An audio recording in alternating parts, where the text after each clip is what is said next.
Video मैंने आपको cognitive पढ़ा दिया था और सोशियोलॉजी वाला पढ़ा दिया था, यानी जीन पियाजे और वाइगोस्की। आज की जो वीडियो हम पढ़ेंगे वो हम पढ़ने वाले हैं मोरल डेवलपमेंट, नैतिक। तो सोशल जो डेवलपमेंट में उसमें वाइगोसिटी आएंगे, कोई और भी है? नहीं, वाइगोस्की मुझे वही पढ़ना है उनके अंदर, अगर सोशल डेवलपमेंट पूछना है तो। नहीं, वाइगोस्की लगाना आपको। ध्यान ओके, रखो, और मॉरल में जो आप कराओ। जो आपसे अगर सोशियोलॉजी वाले पूछे ना तो आपको वाइगोस्की लगाना। और कल मैंने आपको एक चीज और ये बताई थी, जेडपीडी। जेडपीडी आपको ध्यान में रखना है। ऊपर से आपको मैंने एक चीज और बताई थी, पार्ट यानी स्केल फोल्डिंग। उसके बाद मैंने आपको रिकॉर्ड बताए थे। इसमें मैंने आपको दो प्रकार के रिकॉर्ड बताए थे, एक एंटीटोटल और एक कम्युलेटिव। इनको ध्यान में रख लेना। और एक मैंने इन्हीं का दूसरा नाम बताया था, मैंने आपको पोर्टफोलियो। हाँ जी, बताया था सर। इनको ध्यान में रखना, पोर्टफोलियो, क्योंकि वाइगोस्की के साथ ही चलते हैं। सर एक बार जेडपीटी बता दो दोबारा से। Journal of proximal development.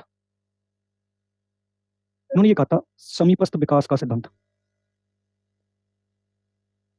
और इस वाले सिद्धांत को एक और दो नाम से मैंने बताया था।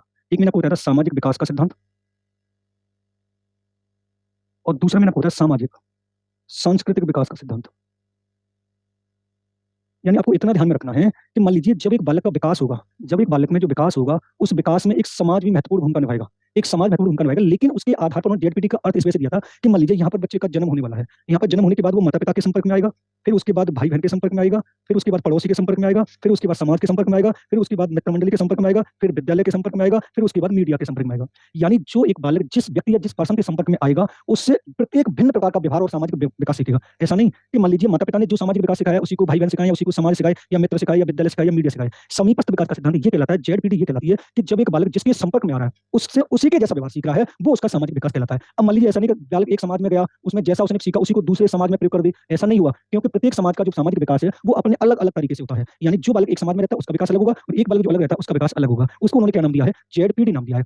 अब जब भी वाइगोस्की की बात होगी, आपको एक ध्यान रखना, अगर जब भी वाइगोस्की की बात होगी तो आपको समाज, समुदाय, संस्कृति, रीति रिवाज, सामाजिक अंतःक्रिया, रहन सहन, संस्कृति, ये शब्दों में से कोई ना कोई एक शब्द आपको जरूर मिलेगा। तो ये समझ लीजिए किसकी बात हो रही है? वाइगोस्की की बात हो रही है। यानी सोशल शब्द तो आपको मिलना ही मिलना है, और सोशल से शब्द जितने भी शब्द को रिलेट उससे कर रहे हैं। मतलब समाज में हम रहेंगे तो रीति रिवाज सीखेंगे, ये वाली बात ठीक है। सामाजिक अंतःक्रिया, ये वाली बात ठीक है। संस्कृति सीखेंगे, ये वाली बात ठीक है। रहन सहन सीखेंगे, ठीक है। आदर्श मूल्य विचार सीखेंगे, ये वाली बात ठीक है। और सभ्यता को सीखेंगे। लेकिन इन सबके जो एक तरह से पापा जी जो माने जाते हैं वो कौन माने जाते हैं? समाज माने जाते हैं। क्योंकि जब एक बालक समाज में रहकर ये सब कुछ सीख रहा है तो कौन सा सिद्धांत कहलाएगा? सामाजिक विकास का सिद्धांत कहलाएगा। सामाजिक विकास के सिद्धांत के जनक वाइगोस्की हैं, और वाइगोस्की ने अपने सिद्धांत के आधार पर इस सिद्धांत का प्रतिपादन किया, जेडपीडी, जर्नल प्रॉक्सिमेंटल डेवलपमेंट, यानी जर्नल ऑफ प्रॉक्सिमल डेवलपमेंट, जिसको मैंने बताया समीपस्थ विकास का सिद्धांत। समीपस्थ मींस क्या होता है? पास में। समीपस्थ मींस क्या होता है? पास में। जब एक बालक जिसके पास में रहेगा उसी के अकॉर्डिंग उसका सामाजिक विकास होगा, वो हमारा क्या कहलाएगा? जेडपीडी कहलाएगा, जिसके जनक कौन है? मैंने आपको वाइगोस्की बताया। क्लियर है? सर एक छोटा सा डाउट पूछना था जी। तो जैसे ये जो सिलेबस है, जैसे इसमें एक जगह दे रखा है कॉग्निटिव प्रिंसिपल्स ऑफ लर्निंग और ऊपर दे रखा है कॉग्निटिव डेवलपमेंट, तो ये मतलब सेम है, डिफरेंस क्या है मतलब इनमें? मैंने आपको ऊपर physical, cognitive, social, emotional and moral development, और नीचे भी हमने पढ़ा है। कल मेरी बात सुनिए, कल मैंने आपको ये वाला पढ़ाया, प्याजे वाला। यस सर, ये है कॉग्निटिव डेवलपमेंट, तो आपने कल पढ़ाया। जिसमें सोशल वाला भी मैंने आपको वाइगोस्की वाला पढ़ा दिया, और इसमें मोरल भी पढ़ाया, इसमें तीन होते हैं। लेकिन जो ऊपर मैंने आपको पढ़ाया, जो आप पढ़ा रहे थे कॉग्निटिव और बिहेवियरिज्म, जो मैंने ये पढ़ाए थे वो अलग अलग है। ये लर्निंग की है, ओके, जो पहले पढ़े थे हमने। और ये जो कॉग्निटिव है वो मोरल है और सोशल, ये तीनों एक साथ में चलते हैं। ओके, जो हम कर रहे हैं ये सारे डेवलपमेंट है। जी जी, ये ओके डेवलपमेंट ओके, है। Thank you. ओके, आगे चलें। अब आज हम जो पढ़ रहे हैं वो मोरल वाला पढ़ रहे हैं, नैतिक विकास वाला। Excuse me sir. नैतिक विकास का सिद्धांत। सर आपने एनेक्डोटल रिकॉर्ड बताया था, उसमें बताया था कि सार्थक घटनाओं के आधार सार्थक घटनाओं से संबंधित जो होता है। एक सेकंड थोड़ा ब्रेक कर, एक सेकंड थोड़ा ब्रेक। कैमरा सेट नहीं हो रहा है, इसको कैमरा करो थोड़ा। अभी ये पूरा आगे देखो, चल क्लास चल रही है बस में, ये कैमरा पता नहीं सेट नहीं हो रहा है बस। एक मैंने आपको पढ़ाया था कोहलर, और एक जो मैं पढ़ा रहा हूँ वो पढ़ा रहा हूँ कोहलबर्ग। ये दोनों अलग अलग हैं। एक जो मैंने आपको पढ़ाया है वो पढ़ाया है कोहलर, और एक जो हम पढ़ा रहे हैं वो पढ़ाया है आपको कोहलबर्ग। तो दोनों में डिफरेंट है, क्योंकि ये जो कोहलर जो मैंने आपको पढ़ाए थे, ये पढ़ाए थे इनसाइट थ्योरी के जनक। किसके पढ़ाए थे? इनसाइट थ्योरी के जनक। जबकि लॉरेंस जो कोहलबर्ग, इनका जो पूरा नाम है, ये मैं पढ़ा रहा हूँ मोरल डेवलपमेंट। ये मोरल डेवलपमेंट, तो दोनों को अलग अलग समझना कि कोहलर अलग है और कोहलबर्ग अलग है। और जो कल का जो पेपर हुआ है, 13 फरवरी वाला जो पेपर हुआ है, जिसमें केवीएस का जो हुआ है, उसमें जो सबसे ज्यादा क्वेश्चन पूछे गए हैं वो एनईपी 2020, आरटीई 2009, एनसीएफ 2005, और स्किनर वाला जो मैंने आपको सिद्धांत पढ़ाया वो वाला, और डिसेबिलिटी पूछी गई है, और उसने पूछा थॉर्नडाइक वाला। मोस्टली क्वेश्चन इन टॉपिकों से बने हैं। और मैंने आपको एक चीज पढ़ाई थी, जो हाटांग समिति जो मैंने आपको पढ़ाई थी, अपव्यय और अवदन जो मैंने आपको पढ़ाई थी, एक बार उनको भी देख लेना। जो पूरे जो आयोग हैं उनको देख लेना। और एक और बात को ध्यान रखना, जो मैंने आईसीटी में मैंने आपको इनसेट पढ़ाया था, एजुसेट पढ़ाया था, और साइट भी पढ़ाया था शायद, और मिड डे मील पढ़ाया था, और ओएचपी पढ़ाया था, प्रोजेक्टर पढ़ाया था, और रेडियो पढ़ाया था, और एक और पढ़ाया था टीवी। आप इनको भी देख लेना। आईसीटी का मेन उद्देश्य होता है। और एक पेपर में उसने आईसीटी की प्रॉब्लम पूछी है। आईसीटी की प्रॉब्लम जानते क्या होता है? आईसीटी की इंफॉर्मेशन टेक्नोलॉजी। जी, तो आपको 2020 के ऊपर क्या किया आपने? एनबी 2020 के ऊपर थॉर्नडाइक। देखो मैंने आपको एनईपी 2020 का एक फार्मूला पढ़ाया था, 5 +3 + 3 + 4। लेकिन एक पेपर में ये मुझे ध्यान नहीं, हिंदी वाली टीईटी में पूछा गया एसएसटी वाले, उसमें ये पूछा गया कि ये वाला जो फॉर्मूला है किस फॉर्मूले की जगह पे लाया गया है, तो ये किसकी जगह लाया गया 10 + 2 + 3। और ये किसने दिया था, कोठारी आयोग ने। कोठारी आयोग कब आया था 1964-66। और ये कब आया 2020। और ये किसने दिया एनईपी 4 ने। और इसके जनक कौन है कस्तूरी रंगन। पेडागोजी ज्यादा हार्ड नहीं आ रही है, एक बार उसको रिवाइज जरूर कर लेना, जैसे डेली आप पढ़ते हैं उसके बाद पीछे का भी देख लिया करना, जिससे आपको अपडेट में रहे। आपको ये ध्यान में रखना है। अब लॉरेंस कोहलर की बात करते हैं। देखो लॉरेंस कोहलर ने क्या कहता है, नैतिक विकास क्या होता है। देखो मान लीजिए नैतिक विकास की बात यहाँ पर होती है कि जब आपका कार्य करने का तरीका अगर सही है तो आप में नैतिक विकास अच्छा हुआ है। अगर आपका कार्य करने का तरीका गलत है, यानी आपके द्वारा किया गया व्यवहार दूसरों को अड़चन पैदा करे, क्रोध करे और थोड़ा उनको और लगे, तो ये समझ लीजिए आप में नैतिक विकास नहीं हो रहा है। यानी नैतिक विकास की हम बात करें तो इसको समझना, ये जो नैतिक विकास है आपका जो व्यवहार है, अगर दूसरों को प्रिय लगे, मतलब अच्छा लगे, तो आप एक अच्छे नैतिक प्राणी हैं। अगर दूसरों को बुरा लगे, दूसरों को बैड लगे, तो एक आप अच्छे प्राणी नहीं हैं। नैतिक प्राणी का मतलब ये होता है कि आपका व्यवहार दूसरे व्यक्तियों के अकॉर्डिंग आप परिवर्तित करें और आपके व्यवहार में बहुत सारी अच्छी-अच्छी विशेषताएं होनी चाहिए। बहुत सारी अच्छी-अच्छी विशेषताएं होनी चाहिए। वो हमारा क्या कहलाता है, नैतिक विकास कहलाता है। अब आपने एक शब्द सुना होगा शिष्टाचार। नाम सुना शिष्टाचार? शिष्टाचार का मतलब होता है हमारे सुबह जब से आँख खुलती है तब से लेकर रात को सोते समय तक एक हमारी दिनचर्या पूरी प्रणाली जो हमने बना के रखी है कि सुबह हमें 5 बजे जगना है, उसके बाद ये काम करना है, उसके बाद ये काम करना है, उसका ये करना है। ये सारी हमने एक तरह से बना रखा है। वो एक अच्छे शिष्टाचार के रूप में आता है। जब शिष्टाचार के रूप में आएगा तो फिर आपका कौन सा विकास होगा, नैतिक विकास होगा। तो आपका व्यवहार कैसा होगा, एक अच्छा व्यवहार होगा। इतने कभी-कभी कि उस लड़के या उस लड़की की आदत बहुत अच्छी है, हर किसी से नमस्ते करते हैं, हर किसी से राम-राम करते हैं और हर किसी से कभी भी बहस नहीं करते हैं। ये जो सारी क्वालिटी आपकी कौन सी बताई जा रही है, अच्छी वाली बताई जा रही है, तो इसका मतलब आपका नैतिक विकास अच्छा है। हमें इतना ध्यान में रखना है, जितनी भी नैतिक विकास की बात होगी, आपका कार्य करने का तरीका, आपका बात करने का तरीका, आपका स्वभाव जो भी हमारी आदतें हैं, वो एकदम करेक्ट है, तो हम एक अच्छे नैतिक प्राणी हैं। अगर एकदम करेक्ट नहीं है, तो हम अच्छे नैतिक प्राणी नहीं हैं। क्लियर है? क्लियर है? अब देखो, अब नैतिक विकास क्या होता है, देखो समझना। देखो, कोहलबर्ग ने माना कि बालक के विकास में नैतिक विकास में एक महत्वपूर्ण भूमिका निभाता है, महत्वपूर्ण भूमिका निभाता है, जिसमें अच्छी आदतें, स्वभाव, अच्छा चरित्र, व्यवहार आदि का विकास किया जाता है। यानी जब हम एक व्यक्ति को एक अच्छा प्राणी बनाना चाहते हैं, एक अच्छा पर्सनैलिटी वाला बनाना चाहते हैं या एक अच्छा व्यक्ति बनाना चाहते हैं, तो उसमें सबसे पहले हमें उसका नैतिक विकास अच्छा करना पड़ेगा। जब उसका अच्छा नैतिक विकास होगा, तो मैंने आपको यहाँ पे लिखा अच्छी आदतों का विकास होगा, अच्छे स्वभाव का विकास होगा, अच्छा चरित्र होगा और अच्छा व्यवहार होगा। ये जब सारे हमारी गुड के रूप में होंगे, ये सारे जो हमारे गुड के रूप में होंगे और जिनको हमेशा वेल डन और वेरी गुड रूप में देखा जाएगा, तो ये समझ लो उसका नैतिक विकास बहुत अच्छा हुआ है। लेकिन यहाँ पर एक बात को समझने वाली ये वाली बात होगी, आप इस वाली बात को समझना। मैंने यहाँ पर एक शब्द लिखा चरित्र। चरित्र किसे कहते हैं? कैरेक्टर क्या होता है? कैरेक्टर किसे कहते हैं? आप थोड़ा बताएंगे कैरेक्टर किसे कहते हैं? बताएं कैरेक्टर किसे कहते हैं? हेलो, व्यवहार ही चरित्र बोलेंगे। अरे कैरेक्टर किसे कहते हैं? कुछ तो बोलिए, चुपके से बैठे। व्यवहार को चरित्र बोलेंगे क्या? व्यवहार को चरित्र बोलेंगे, लॉक कर दें कि व्यवहार को हम चरित्र बोलेंगे। मान लीजिए व्यवहार को हम चरित्र बोल सकते हैं। पर्सनैलिटी। तो आपने एक शब्द सुना है कैरेक्टरलेस। ये क्या होता है? कैरेक्टरलेस यानी चरित्रहीन। ये क्या हो सकता है? एक होता है कैरेक्टरलेस, एक होता है कैरेक्टर। मतलब चरित्रहीन किसे कहते हैं? चरित्रहीन किसे कहते हैं? तो जिसका नैतिक विकास अच्छा नहीं है। जिस नैतिक विकास अच्छा नहीं, वही तो पूछे कौन सा ऐसा विकास, नैतिक में कौन से विकास के आधार पर आपने उसको कैरेक्टरलेस बता दिया? किसने बताया कौन सा ऐसा है जो उसने आपको बता दिया? बताएं। हेलो, कैरेक्टरलेस किसे कहते हैं? बताएं। सर जिसका व्यवहार खराब हो, वही तो पूछे कौन सा व्यवहार, कौन सा व्यवहार, वही तो पूछना सर वो है। अच्छे काम नहीं करता हो, दारू वगैरह पीता हो, वो सब अच्छा अच्छा, एक बात सुनिए, आपने ये वाला शब्द सुना भी होगा। मान लीजिए एक गर्ल्स है और वो बॉय से घर से भागकर शादी कर लेती है। मान लेते हैं 22 ईयर के हैं, दोनों मैच्योर हैं और दोनों बिना घर वालों की मर्जी के खिलाफ घर से भागकर शादी कर लेते हैं। तो लड़की और लड़के दोनों कैरेक्टरलेस बोल सकते हैं? समाज में कैसे बोला जाता है? जी नहीं बोल सकते। उन दोनों को कैरेक्टरलेस बोल सकते हैं, नहीं बोल सकते? पहली वाली बात है, यस और नो? नो जी, क्योंकि हो सकता है हमारे अकॉर्डिंग गलत हो, लेकिन उनके अकॉर्डिंग तो सही हो सकता है। कैरेक्टरलेस का राय के ऊपर भी डिपेंड करता है। जी, देखो कैरेक्टरलेस का मतलब ये होता है जिसका बात करने का तरीका गलत हो, चोरी करने वाला हो, झूठ बोलने वाला हो और बात-बात पे क्रोधित होने वाला हो। इन सबको हमने एक बात रख दी है, जिसका गंदा व्यवहार होता है, जिसका गंदा स्वभाव हो सकता है, उसको हम कैरेक्टरलेस के रूप में रख सकते हैं। आपने सीसी का नाम सुना होगा, सीसी नाम सुना? सीसी का कैरेक्टर सर्टिफिकेट। ये जब जो बनाया जाता है, ये किस लिए बनाया जाता है? क्योंकि उसका कैरेक्टर हमारे स्कूल में अच्छा था, लेकिन वो एक प्रमाण पत्र उसको तो बना सकते हैं। लेकिन मैं यहाँ पर आपको बता रहा हूँ मोरल डेवलपमेंट, और मोरल डेवलपमेंट होने के लिए सबसे पहले आपका व्यवहार अच्छा होना चाहिए। और जब व्यवहार अच्छा होगा तो उसमें आपकी अच्छी आदतें आएंगी, अच्छा स्वभाव आएगा, अच्छा चरित्र आएगा और अच्छा व्यवहार आएगा। हमारा बात करने का तरीका, हमारा कार्य करने का तरीका, दूसरों के साथ रहने का तरीका, घर में रहने का तरीका अगर एकदम सही है तो हमारा नैतिक विकास अच्छा हुआ है, अगर वो कहीं पर गलत साबित हो रहा है तो हमारा नैतिक विकास सही नहीं हुआ। एक एग्जांपल के थ्रू लेते हैं, मान लीजिए एक लड़की या एक लड़का बात-बात पे लड़ाई झगड़ा करता है, बात-बात पे क्रोधित हो जाता है, तो ये कहते हैं कि ऐसा ये है और ऐसे इसके घर में बात-बात पे लड़ाई झगड़ी हो जाती है, ऐसे इसको गुस्सा बहुत जल्दी आता है, ऐसे इसके भाई को जल्दी गुस्सा आता है। तो ये जो व्यवहार है हमारा घर में भी ऐसा ही है और बाहर भी ऐसा ही है, तो हम किसी से मिल-जुल कर नहीं रह रहे हैं। जब मिल-जुल कर नहीं रहेंगे तो हमारा नैतिक विकास नहीं होगा और जब मिल-जुल कर रहेंगे तो हमारा नैतिक विकास होगा। तो जो हमारा कार्य करने का तरीका, हमारा व्यवहार, जो कुछ भी हमारा स्वभाव है, वो हमारा क्या कहलाता है? नैतिक विकास कहलाता है। अब यहाँ पे एक बात ये होती है समझना, अब हम पढ़ेंगे नैतिक विकास के। एक तो आपसे ये क्वेश्चन पहले ये पूछ सकता है कि इसके स्तर कितने हैं? तो आपको बताने 3। दूसरा आपसे ये पूछ सकता है इसकी अवस्थाएँ कितनी हैं? इसकी अवस्थाएँ कितनी हैं? तो आपको बता देनी 6। अगर आपसे तीसरा पूछे कि इसकी अन्य अवस्थाएँ कितनी हैं? अन्य अवस्थाएँ कितनी हैं? तो आपको बता देनी है 5। समझना, अगर उसने पूछा कि मोरल डेवलपमेंट के लेवल कितने रखे गए हैं? तो 3 रखे गए हैं, यानी पूर्व परंपरागत, परंपरागत और उत्तर परंपरागत, यानी प्री कन्वेंशियल और कन्वेंशियल और पोस्ट कन्वेंशियल। अगर उसके बाद वो अवस्थाएँ पूछेगा 6, तो जो 6 अवस्थाएँ हैं, वो इनके अंतर्गत आती हैं, जो 3 स्तर में बनाए। जो अन्य अवस्था होती हैं, वो अलग होती हैं, यानी पूर्व नैतिक अवस्था, स्वकेंद्रित अवस्था, परंपराओं को धारण करने वाली अवस्था और आधारहीन। आधार देखो, 2 शब्द और आपको मिलेंगे पेपर में, समझना, आधारहीन। इनको डिटेल में करवाओगे ना सर? बिल्कुल करेंगे मैम। और एक होगा आधारयुक्त। आधारयुक्त। आधारहीन किसे बोलते हैं? और आधारयुक्त किसे बोलते हैं? देखो, जो बेसलेस होती है उसको आधारहीन बोलते हैं और जो बेस पर आधारित होती है उसको आधारयुक्त बोलते हैं। लेकिन अगर आपसे हम पूछे कि आधारहीन क्या होती है और आधारयुक्त क्या होती है, तो आपकी समझ में आ रहा है कि आधारहीन किसे कहते हैं और आधारयुक्त किसे कहते हैं? समझ में आ रहा है? Yes sir. आधारहीन का थोड़ा बताएं कि आधारहीन किसे कहते हैं? जिसका कोई बेस ही ना हो, कुछ ये भी ना मुझे पता है, एक एग्जांपल के थ्रू, जिसके एक एग्जांपल के थ्रू।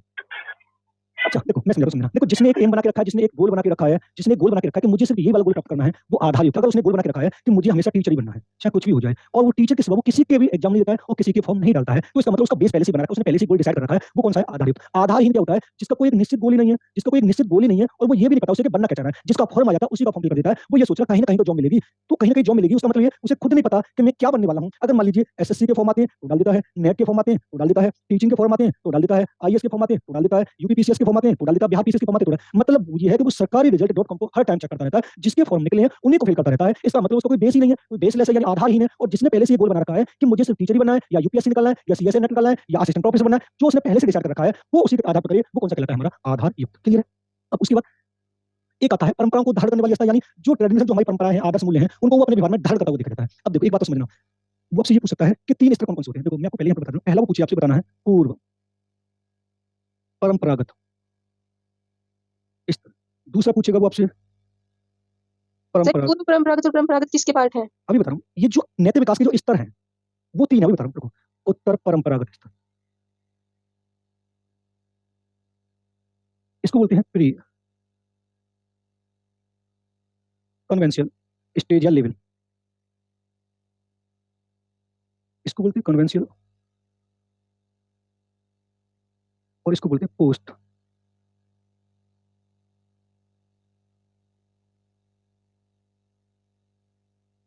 अब देखो, वो ये पूछेगा कि 3 स्तर कौन-कौन से हैं, तो आपको बता देना पूर्व परंपरागत, परंपरागत, उत्तर परंपरागत। अगर वो इनका समय पूछे तो भी डिटेल में आपको बताऊँगा। तो इसका जो समय माना गया है वो 3 से 10 वर्ष तक माना गया है। इसका जो समय माना गया है वो 10 से 13 वर्ष तक माना गया है और इसका जो समय माना गया है वो 13 से अधिक माना गया है, यानी किस अवस्था तक वो दे सकता है। पूछ सकता है कि मोरल डेवलपमेंट या नैतिक विकास के सिद्धांत में पूर्व परंपरागत स्तर यानी प्री कन्वेंशियल, परंपरागत या उत्तर परंपरागत स्तर में से किसी एक का समय पूछे तो आपको बता देना। देखो, अब मान लेते हैं मैंने आपको यहाँ पर बताया, मैंने स्पेशली लिख दिया, इन तीनों को मैं समझा सकूँ।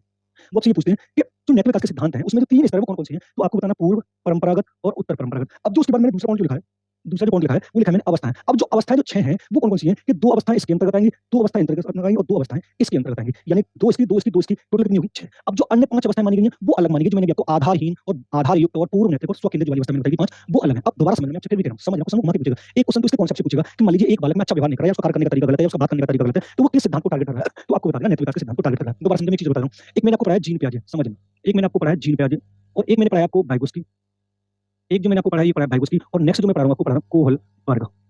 इन तीनों से एक क्वेश्चन पुट अप होगा और ये क्वेश्चन पुट अप होने का चांस ये रहेगा वो शाब्दिक अर्थ से क्वेश्चन पुट अप करेगा। मान लीजिए वो जीन पियाजे से क्वेश्चन पुट अप कर रहा है, जीन पियाजे के सिद्धांत से कोई सेंटेंस बना के दे रहा है, तो कैसे सेंटेंस बना के देगा वो उसको समझे। जब भी जीन पियाजे सेंटेंस से क्वेश्चन बनेगा तो मान लीजिए खोज या कार्य या उसके बुद्धि के आधार पर ऐसा कोई सेंटेंस बनाएगा कि एक बालक वातावरण में रहते हुए स्वयं खोजकर्ता बनना चाहता है या स्वयं क्रियाओं को खोज कर कार्य करना सीख रहा है या स्वयं समस्या का समाधान करना सीख रहा है, तो वह निम्नलिखित में से किस मनोवैज्ञानिक किस साइकोलॉजिस्ट को टारगेट कर रहा है? तो आपको किसको बताना है? जीन पियाजे को बताना है। लेकिन जब वाइगोत्स्की की बात करेगा तो एक बालक में किसका विकास करेगा? वो समाज का विकास करेगा और वो आपसे ये कहेगा जब एक बालक घर से बाहर रहकर किसी समाज की रीति कायदे कानून परंपरा आदर्श मूल्यों को देखता है और उसी के अकॉर्डिंग अपने व्यवहार को संचालित करता है और एक अच्छा सामाजिक प्राणी बनता है, तो वह किस सिद्धांत को टारगेट कर रहा है? तो आपको बताना है वाइगोत्स्की को। लेकिन जब कोहलबर्ग की बात होगी तो आपको यहाँ पर एक अच्छा व्यक्ति बनाने की बात होगी, एक अच्छा व्यक्ति बनाने की बात होगी, एक अच्छा प्राणी बनाने की बात होगी और आपके अंदर अच्छी-अच्छी आदतों का निर्माण करने की बात होगी, आपके अंदर से बुराइयों को निकालकर अच्छाइयों को डालने की बात होगी। वो कौन सा सिद्धांत कहलाएगा? कोहलबर्ग का सिद्धांत कहलाएगा। तीनों सिद्धांत कंप्लीट वो कॉन्सेप्ट क्लियर तीनों का? अगर वो इनमें से किसी एक का अर्थ शब्द कर बना के देता है तो तीनों का अर्थ आपको समझ में आया है नहीं आया? पहले ही बताएं।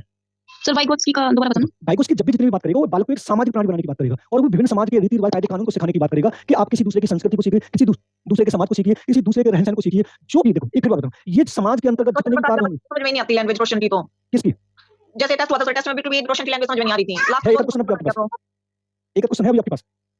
सर कल आपने समझाया तो सारे समझ आ गए थे और हम खुद पढ़ते हैं तो अब मैं आपको समझाने की कोशिश कर रहा था। आप पेडागोजी को किताबों पे ले जाते हैं। देखो मैंने तीनों सिद्धांत जो आपको पढ़ाए हैं मैंने अपनी भाषा में बताऊं। देखो फिर सुने, जहां पर बालक की बुद्धि की बात होगी तो किसको टारगेट करेंगे? जीन पैज को। जहां पर एक बालक की सामाजिक प्राणी बनाने की बात होगी किसको बात करेंगे? वाइगोत्स्की को। और जहां पर एक व्यक्ति को एक अच्छा व्यक्ति अच्छी आदतों का निर्माण करने की बात होगी नैतिक का सिद्धांत लाएगा। पेडागोजी आपको कॉन्सेप्ट पे आधारित कर रहा हूं। मैंने यहां पर क्या लिखा है, कोहलबर्ग ने माना कि एक बालक में के विकास में नैतिक विकास एक महत्वपूर्ण भूमिका निभाता है, जिसमें उसमें अच्छी आदतें, अच्छा स्वभाव, अच्छा चरित्र और अच्छा व्यवहार विकसित करने तभी तो एक अच्छा नैतिक प्राणी बनेगा वो। लेकिन आप इसको रटोगे ऐसा नहीं क्या लिखा है। उसके बाद भी मैंने जब तैयारी की अवस्था पूछी तो चार अवस्थाएं ये वाली बताई थी मैंने 0 से 2, एक मैंने बताई 0 से 2, 2 से 7, 7 से 11 और 11 से 15। अब आपको अवस्थाएं भी याद नहीं आ रही है और ईयर तो पता होगी कौन सी ईयर में आ रहा है। तो जो भी उसने कोई भी एक सेंटेंस बना के दिया है उस सेंटेंस को आपको पूछा किस अवस्था के अंदर बताएगा, तो आप उस सेंटेंस को ध्यान में रख के अपने सामने अपने छोटे भाई बहन को बैठाइए और ये देखिए मान लीजिए एक मेरा छोटा भाई है 2 वर्ष का है और ये वाला कार्य कर सकता है? नहीं, ये नहीं कर सकता। उसको 7 साल का बच्चा कर सकता है? नहीं, ये नहीं करता। मुझे लगता है जो 11 से 12 साल का बच्चा होगा वो इस कार्य को कर सकता है। लगा दो 30 दिवस। अगर आप किताबी रटोगे, अब मान लीजिए मैंने उसने पूछा जीन पैजे की किस अवस्था में एक बालक में नकल करने की प्रवृत्ति पाई जाती है। अब आप ये कहो कि 15 साल का बच्चा नकल करेगा, क्यों करेगा? 11 साल का बच्चा नकल करेगा, क्यों करेगा? 7 साल का बच्चा तो थोड़ा चलने भी लग जाता है, अपना करने लगता है। 2 साल का बच्चा नकल करेगा, ये वाली बात नहीं है। तो आपको कॉन्सेप्ट क्लियर करना है। मैं जितनी भी क्लास लेता हूं आपको पहले समझाने की कोशिश नकल करता हूं। करने से क्या मतलब है? किसे? नकल करना आप किस दूसरों को देखकर जैसे का तैसा व्यवहार करना। कहते हैं ना, अब ये छोटा बच्चा है, मान लीजिए 1 साल का है, उसके हाथ में मोबाइल है, आप उसे बोल दो मोबाइल फेंक दे, वो फेंक देगा। तो क्या नकल ही तो की आपकी, आपने जो बोला उसको आपने बोला, ये तो की। देखो नेक्स्ट, अब देखो यहाँ पर पढ़ते हैं। अब यहाँ पर सर ये जो स्टेज बताई आपने 6 पीछे वाली वो एक बार बताओगे, ये जो अवस्थाएं बताई है सॉरी लेवल से नीचे नहीं है जो 6 वो उसी में आती है क्या 3? अभी उन्हीं को बता रहा हूं। देखो अब यहाँ पर सबसे पहले हम बात करेंगे स्तर की। स्तर कितने? 3, उन्हीं को बता रहा हूं मैं। मान लीजिए पहला जो स्तर है वो है हमारा पूर्व परंपरागत स्तर। अब इसके अंतर्गत 2 आती हैं। अब इसके अंतर्गत 2 कौन-कौन सी आती है? देखो पहला आएगा दंड तथा आज्ञा पालन अवस्था। दूसरा आएगा आत्म अभिरुचि संरक्षण अवस्था। समझना, पहले मैं लिख दूं। अब उसके बाद दूसरी जो स्टेज आ रही है, मैंने दूसरा जो स्तर बताया था, मैंने बताया था परंपरागत। अब इसके अंतर्गत कौन-कौन से 2 आ रहे हैं? देखो इसके अंतर्गत आ रहा है अच्छा लड़का या अच्छी लड़की अभिमुखता या अवस्था। उसके बाद आएगा इसमें अधिकार संरक्षण अवस्था। अब उसके बाद जो तीसरा जो आ रहा है उत्तर परंपरागत। सर ये नैतिक विकास क्या लिखा है? नैतिक विकास की ये नैतिक विकास की तो इससे चल रही है, अभी पूरा समझाऊंगा आपको। अब इसके अंतर्गत जो आ रही है वो भी 2 आ रही हैं। एक आ रही है सामाजिक अनुबंधन अवस्था, सार्वभौमिक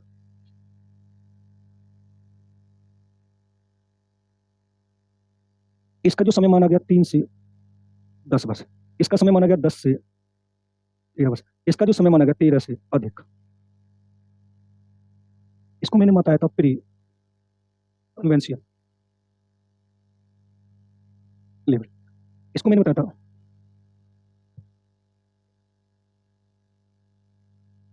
और इसको मैंने बताया था पोस्ट। देखो समझिए, मैंने आपको एक बात ये वाली बताई थी। इनको भी इंग्लिश में लिख दो सर जो इनके पॉइंट्स हैं। देखो ये वाली जो अवस्था होती है ये होती है ऑर्डर पनिशमेंट वाली। ये वाली जो होती है सेल्फ इंटरेस्ट वाली होती है। ये वाली जो होती है ये वाली होती है गुड गर्ल या बॉयज वाली। देखो और ये जो वाली होती है ये अपने राइट को संभालने वाली होती है। ये वाली जो होती है सोशल कंडीशन वाली होती है और ये वाली जो होती है ये होती है यूनिवर्सल।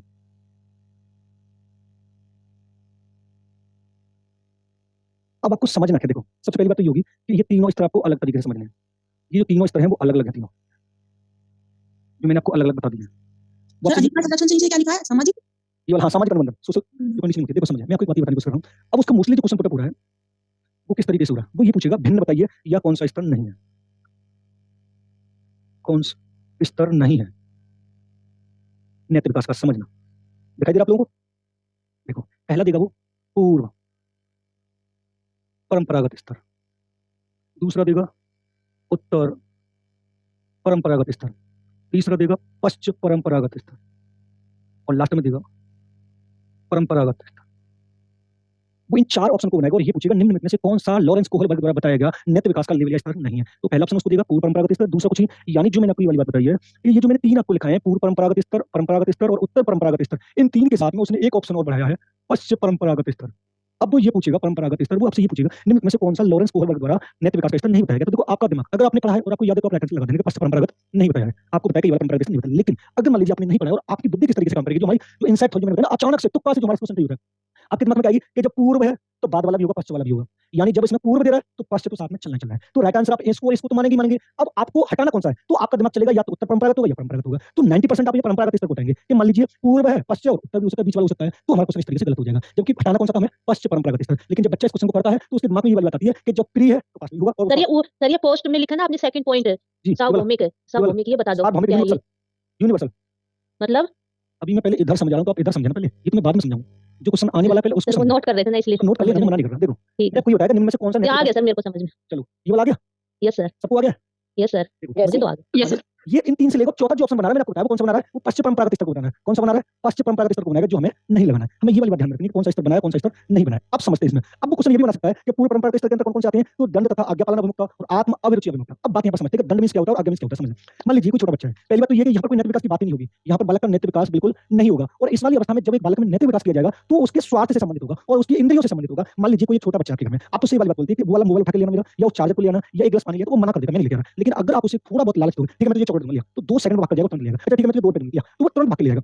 वो कौन सा, आत्म अभिरुचि, यानी उसे स्वयं की करनी है, मेरी सेल्फ हो और मेरी रुचि के अकॉर्डिंग कुछ भी काम मुझे करना पड़े, लेकिन मुझे फायदा हो, वो कौन सा स्तर है, पूर्व परंपरागत। ऐसे ही इधर आते हैं, मान लीजिए किसी से उसने ये वाली बात बोल दी कि मोबाइल फेंक दे, और उसने मोबाइल फेंक दिया और मोबाइल टूट गया, तो उसे चाटना पड़ता है बहुत तेजी से, मोबाइल फेंक दिया। अब उसे जैसे उसने बोला उसने मोबाइल फेंका, तो आज्ञा तो मानी, आज्ञा मानने के बाद फिर दंड भी मिल गया, अब आगे से मोबाइल नहीं फेंकेगा। बोलिए यानी वो पहली अवस्था यहाँ पर है, वो उसके कहने पर फेंक रहा है और कहने फेंकने के बाद उसे ये नहीं पता कि मोबाइल फेंकने से मैं टूट भी जाएगा, मोबाइल फूट जाएगा, उसे कुछ नहीं पता। क्योंकि मैंने आपको यहाँ पर पहले बता दिया कि यहाँ पर बालक में नेत्र विकास की कोई बात नहीं होती, वो जो कुछ भी करेगा दूसरों के कहने पर करेगा और अपनी आवश्यकताओं की पूर्ति के लिए जो नेत्र क्रिया करता है वो पूर्व परंपरागत स्तर के अंतर्गत आती है, जिसको हम दंड तथा आज्ञा पालन और आत्म अभिरुचि अभिमुखता या आत्म अभिरुचि स्थिति के नाम से जानते हैं। यानी ऐसी अवस्था कौन सी है जिसमें एक बालक किसी के कहने पर नेत्र क्रिया करता है और अपनी इंद्रियों की आवश्यकताओं की पूर्ति के लिए और स्वयं को सुख देने के लिए, स्वयं की आवश्यकता की पूर्ति के लिए दिखावे की जो नेत्र क्रिया करता है। दिखावा जानते हैं आप लोग, जो दिखावे की नेत्र क्रिया करता है, जो अस्थायी होती है, जो अस्थायी होती है और जो बनावटी होती है, वो कौन सी अवस्था कहलाती है। अब आपको बतानी, पूर्व परंपरागत स्तर या आत्म अभिरुचि अभिमुखता या दंड तथा आज्ञा पालन अभिमुखता। क्लियर है?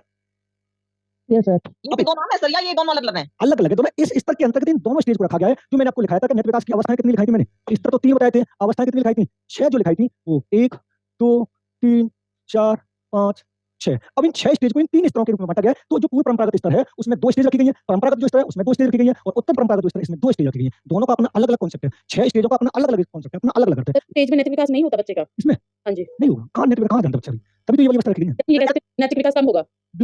एक नाम मात्र के बराबर होता है, लेकिन हम ये वाली बात बोल सकते हैं कि यहाँ पर नेत्र विकास बिल्कुल नहीं होता। अब आपके दिमाग में ये वाली पलटा होगा कि सर जब 10 वर्ष का बालक हो गया तो समझदार हो गया। देखो इनकी जो वर्ष है, जो लिखी नहीं, इनकी हर एक मनोविज्ञान की अलग-अलग बताई है। जो ज्यादातर मनोवैज्ञानिकों ने इनकी ईयर पर बल दिया है वो मैंने आपको लिख दिया है कि 3 से 10 वर्ष, 10 से 13 वर्ष और 13 से अधिक वर्ष जो भी वैसे तो नेत्र विकास कहते हैं कि छोटे बच्चा ही समझदार बने तो ही बनता है, बड़ा होने के बाद तो नहीं होता, तो 10 वर्ष तक होना चाहिए। देखो मैं अभी इसी बात को मैंने पहले समझा कि आपके दिमाग में वाला सुनो। ये जो मैंने अवस्थाएं आपको लिखाई, इनकी जो ईयर लिखाई है, ये प्रत्येक मनोवैज्ञानिक ने अपनी अलग-अलग बताई है। ज्यादातर जो मनोवैज्ञानिकों ने बताई है वो ये वाली बताई है 3 से 10, 10 से 13, 13 से अधिक। अब मैं आपको समझाने की कोशिश कर रहा हूं, उनको समझे। ये आपसे ईयर अगर पूछे कि कितने वर्ष से समय पूछ लेते तो बता देना, लेकिन अब समझे, मैं समझने की कोशिश कर रहा हूं। वो कौन सा स्तर है नेत्र विकास का जिसमें एक बालक के नेत्र विकास की कोई बात नहीं होती है, उसे अच्छे और बुरे की समझ नहीं होती है। ये वाला बात अगर सेंटेंस आता है तो आपको राइट आंसर कौन सा लगाना है।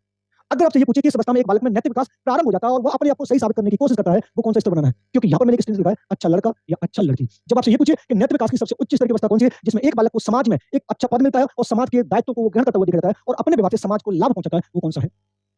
अब इनको जो मैंने 5 अवस्था अलग-अलग बताई है वो उनमें भी आपको डिवाइड करूंगा कि वो वाली अवस्था में बालक कैसा व्यवहार कर रहा है, इस वाली में कैसा व्यवहार कर रहा है और इस वाली में कैसा व्यवहार कर रहा है। तो ये अस्थायी का क्या बताया आपने? इसका अस्थायी का आज मतलब थोड़ी देर के लिए तो वो नेत्र क्रिया करता है। आपने बोला कि ठीक है चलो मैं तुझे 2 रुपए दे दूंगा, उस वाले वहां से चार्ज लिया, ठीक है लिया चार्ज 2 रुपए मिले, उसके बाद कोई काम करवा लो, फिर मना कर देगा, मैं नहीं कर रहा। क्योंकि यहाँ पर जो भी नेत्र क्रिया करेगा, मैं आपको समझाने की कोशिश ये कर रहा हूँ, यहाँ पर जो भी नेत्र क्रिया करेगा एक तो अपनी इंद्रियों का प्रयोग करेगा और दूसरी बात अपनी आवश्यकता के लिए करेगा, ना कि वो एक अच्छा व्यक्ति बनेगा। अगर उसी वाली बात देखो ये वाली अवस्था ये करेगा, मान लीजिए किसी ने उसी बात बोली मोबाइल फेंक दे, तो फेंक देगा, फिर बाद में पिटाई भी लग जाएगी, तो उसकी जो पिटाई लगी उसे क्या मिला, दंड मिला, लेकिन उससे कहा ही तो था तो उसने फेंक दिया। क्योंकि मैंने आपको यहाँ पे एक बात बताई थी कि यहाँ पर जो बालक होता है वो नकल करके दूसरों को देखकर और अपनी इंद्रियों का प्रयोग करते हुए अपनी आवश्यकताओं की पूर्ति के लिए दिखावे की जो नेत्र क्रिया करता है वो पूर्व परंपरागत स्तर के अंतर्गत जो 2 अवस्थाएं आ रही हैं उनमें आता है। अब देखो मैंने दूसरी पढ़ाई आपको आत्म अभिरुचि अभिमुखता। आत्म अभिरुचि अभिमुखता का मतलब ये वो अपनी रुचि के अकॉर्डिंग अपने को संतुष्ट करने के लिए आपको अच्छा बनकर दिखा सकता है, लेकिन जैसे उसकी संतुष्टि हुई उसके बाद वो आपको अच्छा नहीं दिखाएगा और वो मना कर देगा, ना मुझे नहीं, तुम चलना मुझे अच्छा बनना। अगर आप उसे कहो कि ठीक है मैं तेरा ये कर दूंगा या मतलब वो कर दूंगा, अगर उसकी आवश्यकता नहीं हो आपसे कहो कि मैं तेरे 2 रुपए दूंगा, ना मुझे चाहिए, ना मुझे काम करना, क्योंकि उसकी आवश्यकता पहले संतुष्टि हो चुकी है। क्योंकि ना उसे ये वाली बात पता कि अच्छा क्या है बुरा क्या है, मोबाइल फेंकने से या लैपटॉप गिराने से, कॉपी किताब को फाड़ने से नुकसान होगा, उसे कुछ नहीं पता। जो उसे जो कहता है वो उसी कार्य को करता है। कौन सा स्तर कहलाता है, पूर्व परंपरागत स्तर कहलाता है। क्लियर है?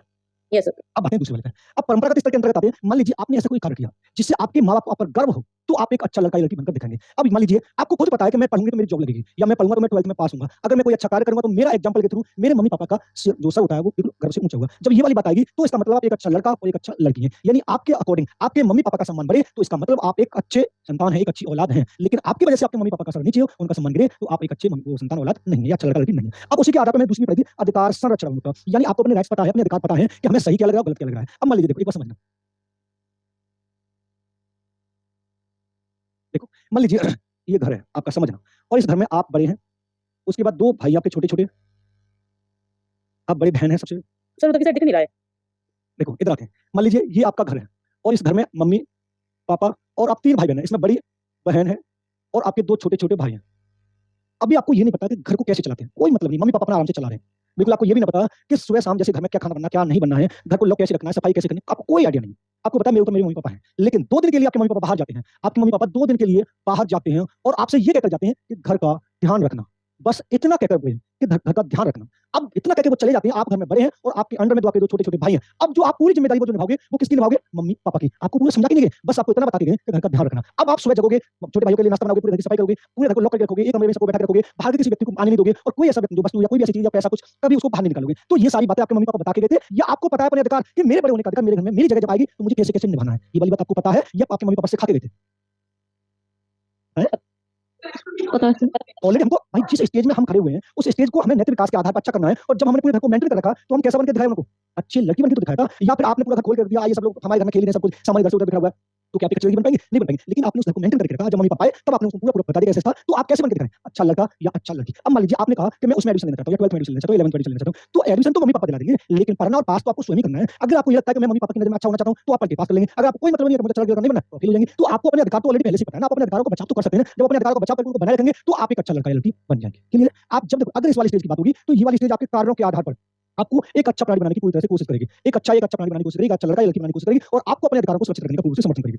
सर 4th पॉइंट नहीं आया समझ में, कंफ्यूजन 3rd और 4th पॉइंट में क्या डिफरेंस है फिर? वो भी अच्छा लड़का अच्छा लड़की बनने के लिए ही करेंगे। कौन सा वाला?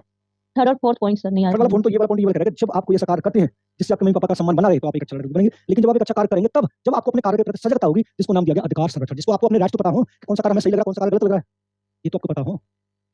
फिर ये नैतिक व्यवहार से कैसे रिलेट हो और ये जब आप मतलब सर इस स्टेज पे वो बच्चे को नहीं पता होता कि मेरा क्या अधिकार है, वो तो ये वाला नहीं पता। ये वाला यस सर। ये तो कहना चाह रहे हैं। या तो वो पुलिस से डरता है तब अच्छा कार्य करता है, मम्मी-पापा से डरता है तब या टीचर से उसको डर लगता है इसलिए। अच्छा आपने एक वाली खुद बात तो सर वो नहीं सोचता। आपने एक एग्जांपल सुना भी होगा हिंज वाला, सुना है? हिंज वाला। देखो नहीं देखो मैं बता रहा हूँ। हिंज की वाइफ यानी वाइफ हाँ, पत्नी की तबीयत खराब है। अब हिंज की पत्नी की तबीयत खराब है, हिंज रात में मेडिकल स्टोर पे जाता है अच्छा वो और वाला मेडिकल हाँ, स्टोर सुना पे जाने के बाद उस ताले को तोड़कर चोरी करके दवा लेके आता है और अपनी वाइफ को खिलाता है। अब वाइफ को खिलाता है तो उसकी वाइफ सर फिर वो तो इसमें आ गया ना 3rd स्टेज पे आ गया इसमें। कौन से वाले? 5th पर 5th समझ पॉइंट में में वाले ये तो। अभी बोलने हाँ दो, जी। मैं आपको पूरा क्लियर कर दूंगा। अब मान लीजिए हिंज जो है रात को चोरी करके स्टोर में से दवा लेके आता है और अपनी वाइफ को खिलाता है, तो उसकी वाइफ ठीक हो जाती है। अब बात यहाँ पे आती है, अगर हिंज रात में चोरी करके दवा नहीं लाता, तो उसकी वाइफ मर जाती है। अगर चोरी करके दवा लेके आया है, तो उसे पुलिस पकड़ ले जाती है। अगर वो रात को स्टोर में से चोरी करके दवा नहीं लाता, तो उसकी वाइफ की डेथ हो जाती। अगर चोरी करके दवा लेके आया है और वाइफ को खिला दी, तो वाइफ ठीक होगी, लेकिन उसी के जुर्म में उसे पुलिस पकड़ के लेगी। नैतिक विकास के किस अवस्था के अंतर्गत? अब बताएं। सर ये 5th के अंदर आएगा। कैसे आएगा?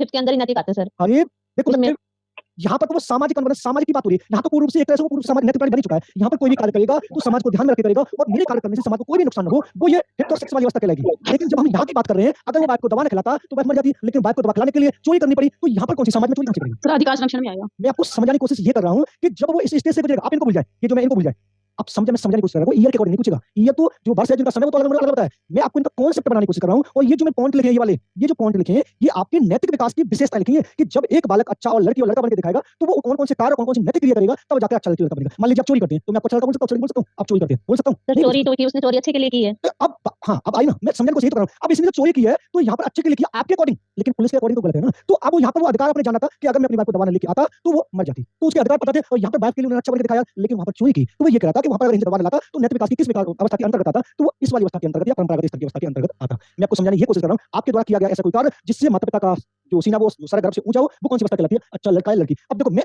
इन तीनों को एक-एक लाइन समझा दूंगा। जहां पर ऐसा कोई कार्य किया जाए जिससे आप इंद्रियों का प्रयोग करें और बनावटी नैतिक विकास हो थोड़ी देर के लिए हो, वो कौन सा स्तर कहलाएगा? पूर्व परंपरागत स्तर कहलाएगा। और जहां पर आपके कार्य के द्वारा आपको गुड और बैड बताया जाए और आपके कार्य की सराहना की जाए, वो कौन सा कहलाएगा? परंपरागत स्तर। और आपके द्वारा किया गया ऐसा कार्य जिससे समाज में आपकी वैल्यू बढ़े और समाज का सम्मान बढ़े और समाज का जो पद बढ़ता है और समाज को प्रॉफिट होता है, वो कौन सी अवस्था कहलाएगी? उत्तर परंपरागत अवस्था कहलाएगी। तीनों में से अगर आपको कोई भी कंफ्यूजन हो रहा हो कि सर ये वाला स्टेज किसमें आएगा, मैं उसको भी डिफाइन कर दूंगा। आप पूछ सकते हैं।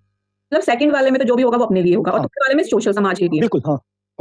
अधिकार संगठन में हम अपनी ये कह सकते हैं कि हमारी ड्यूटी बनती है, कर्तव्य बनता है, इस वजह से हाँ, और मैं समझाने की कोशिश क्या कर रहा हूँ आपको और क्या करूँ? अगर वो उसे अपनी बात को दबा भाई उसे अपनी बात बचानी है ना, तो उसे चोरी भी करनी पड़ सकती है। चोरी करेगा नहीं करेगा? करेगा वो, तो बात बचानी है ना उसे, तो अपने अधिकार उसे भाई हस्बैंड एंड वाइफ जिस टाइम फेयर होते हैं तो उसको ये तो प्रवचन दी जाती है कि किसी भी समय आप इनके साथ रहेंगे, किसी भी इनको जरूरत पड़ सकती है। अब मान लीजिए हिंदी ये सोचता है कि मैं अभी दवा नहीं लेकर सकता, मुझे चोरी करनी पड़ेगी, तो फिर काय का अधिकार तुम्हें पता है, जब आप अपने सदस्य का जान नहीं बचा सकते। ये वाली बात होती है ना कि हम अपने व्यक्ति को बचाने के लिए किसी भी हद तक चले जाएँ, उसको अधिकार बोल सकते हैं, अपने राइट्स बोलते हैं। मैं ये समझाने की कोशिश कर रहा हूँ। अगर एक और समझा, मैं दोबारा एक-एक लाइन में बताऊँगा। ये जो अवस्था होगी अपनी इंद्रियों की आवश्यकताओं के लिए और बनावटी होगी और थोड़ी देर के लिए आएगी, बाकी इसमें नैतिक विकास नहीं होगा। यहाँ पर नैतिक विकास प्रारंभ हो जाएगा और आप में ये बोला जाएगा, हाँ, अब इनमें बुद्धि आ रही है, अब ये एक अच्छे व्यक्ति बनने की कोशिश कर रहे हैं क्योंकि ये अपने अधिकारों को जानते हैं। और ये जब भी बात होगी तो सोशल की बात होगी और आपके द्वारा किया गया कार्य समाज को प्रॉफिट पहुंचाएगा और समाज में आपकी वैल्यू बढ़ेगी। और यूनिवर्सल का मतलब ये होता है, सार्वभौमिक का मतलब ये होता है कि आपने व्यक्ति के चार पक्ष पढ़ाए मैंने, शारीरिक, मानसिक, सामाजिक और संवेगात्मक। यानी आपके द्वारा की गई नैतिक क्रिया वो संपूर्ण रूप से आपके चार पक्षों के द्वारा प्रदर्शित की जाए और एक जगह आपकी नैतिक क्रिया समाज को फायदा पहुंचाए, हर जगह आपका कार्य करने का तरीका समाज को फायदा पहुंचाता है, वो सार्वभौमिक अनुबंध कहलाता है। सर दोबारा बताने सार्वभौमिक वाला। चार पक्ष पड़े व्यक्ति के, एक तो होता है फिजिकली, एक मेंटली, एक इमोशनली और एक सोशियोलॉजिकली। इन चारों पक्षों के द्वारा जो नैतिक विकास किया जाता है समाज को ध्यान में रखकर, वो सार्वभौमिक कहलाता है। मान लीजिए एक व्यक्ति है, एक व्यक्ति हेल्दी भी है और इंटेलिजेंट भी है। तो इंटेलिजेंट की बात आती है उसे वहां पर भी प्रयोग करवा लेते हैं और हेल्दी की बात आती है तो कहीं पर कोई ताकत वाला काम या वजन वाला काम होता है तब भी वो अपनी सहायता दे सकता है। वो कौन सा सिद्धांत कहलाता है? सार्वभौमिक। ऐसा नहीं होता है ना, मैं तो मेंटली रूप से अपनी नैतिक क्रिया को आपको प्रदान करनी। जहां पर मुझे जिस रूप में आपको जरूरत देनी होगी, मैं वहां पर आपके लिए तत्पर खड़ा हूं, वो सार्वभौमिक और सामाजिक अनुबंध कहलाता है। सर भाई मुझे वालों में डिफरेंस बता दो दोनों में, कौन सा? सामाजिक और सार्वभौमिक में।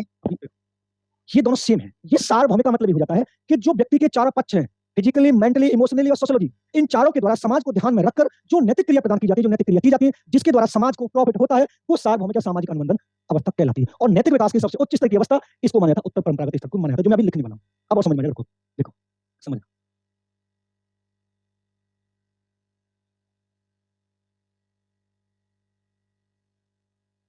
पूर्व परंपरागत स्तर में नैतिक विकास की कोई बात नहीं होती है।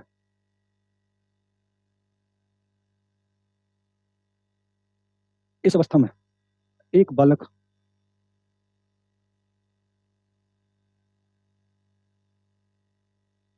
अपनी आवश्यकताओं की पूर्ति के लिए इंद्रियों का प्रयोग करते हुए नैतिक क्रिया करता है।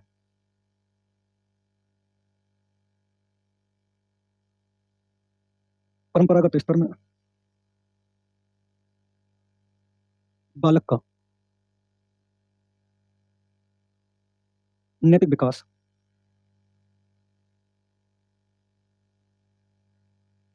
प्रारंभ हो जाता है और वह नैतिकता के आधार पर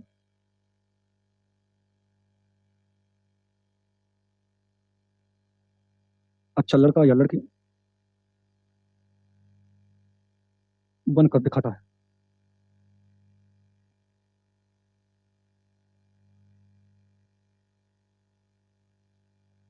उत्तर परंपरागत स्तर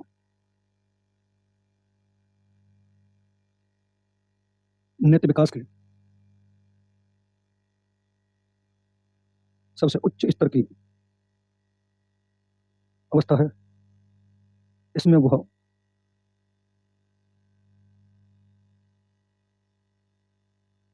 पूर्ण रूप से नैतिक प्राणी बन जाता है और समाज को ध्यान में रखकर नैतिक क्रियाएं करता है। कुछ पूछना पूछ लो इसमें से, तीनों समझ में आ गई। पूछे कुछ पूछना तो। सर ये नैतिक विकास भी मतलब लाइफ लॉन्ग ही चलता है या डेवलपमेंट मतलब कुछ ऐसा नहीं बताया था। सर लिखने दो सर। शारीरिक विकास को छोड़कर सब लाइफ लॉन्ग चलता है।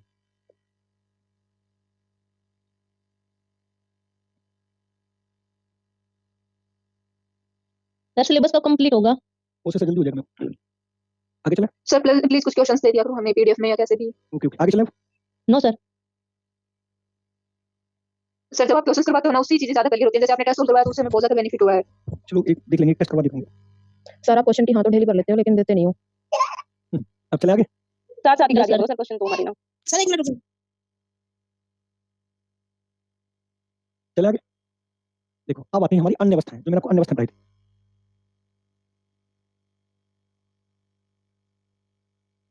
जो अन्य अवस्था मैंने बताई थी वो आपको बताई थी 5। कौन कौन सी 5? देखो,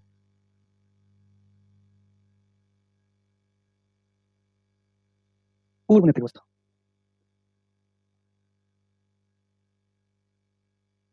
सर ये तो पहले तो कभी नहीं पढ़ी हुई, अब पढ़ लीजिए। तो पेपर में आते कहीं से? अरे तभी तो पढ़ा रहे हैं मैम, इनसे तो बहुत क्वेश्चन होता है। परंपराओं को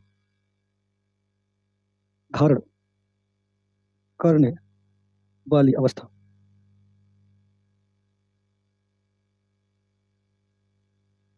आधारहीन आत्मचेतन अवस्था। सर पीपीटी बना के दे देते, उसमें इंटरेस्ट भी होता है पढ़ने का। तो सर आत्महीन आगे क्या लिखा है? आत्मचेतना, आधारयुक्त आत्मचेतना अवस्था। ये जो 5 अवस्थाएं, इनको समझें थोड़ा। देखो सर इनका इंग्लिश में नहीं है क्या कुछ नाम? जी? इनका इंग्लिश में नहीं है क्या सर कुछ?